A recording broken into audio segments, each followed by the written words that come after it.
Tiger বোলারদের তাণ্ডব আর পারভেজ হোসেন ইমনের দুর্দান্ত ব্যাটিংয়ে বাংলাদেশের দুর্দান্ত জয়।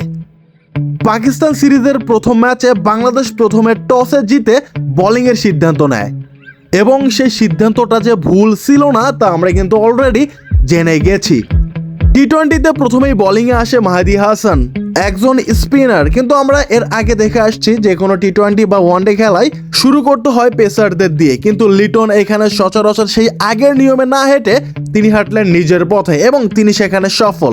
যদিও মাহদি হাসানের অনেকগুলো চান্স ছিল উইকেট পাওয়ার, কিন্তু তিনি তার দুর্ভাগ্যবশত উইকেটগুলো নিতে পারেনি। ফকর জামানের দুর্দান্ত একটা ক্যাচ মিস করে ফেলে তাসকিন আহমেদ, তারপর অনেকগুলো ক্যাচে কিন্তু মিস হয়ে যায়।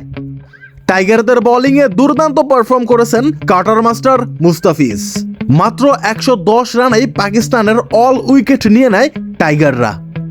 111 রানের টার্গেটে ব্যাট করতে নেমে প্রথমে তানজিদ তামিম ভালো করতে পারেনি, তিনি কিন্তু আউট হয়ে যান। তারপর লিটন দাস একই পথে হাঁটেন, কিন্তু তাওহিদ হৃদয় এবং ইমনের জুটি আমাদের জয়ের পথ দেখায়। তাওহিদ হৃদয় দুর্দান্ত ইনিংস, 37 বলে 36 রান। যদিও এটা অনেকেই বলবেন যে টি-20-র জন্য পারফেক্ট না, কিন্তু এই মুহূর্তে এই ইনিংসটা দরকার ছিল। অন্যদিকে পারভেজ হোসেন ইমন 39 বলে 56 রানের দুর্দান্ত একটা অপরাজিত ইনিংস।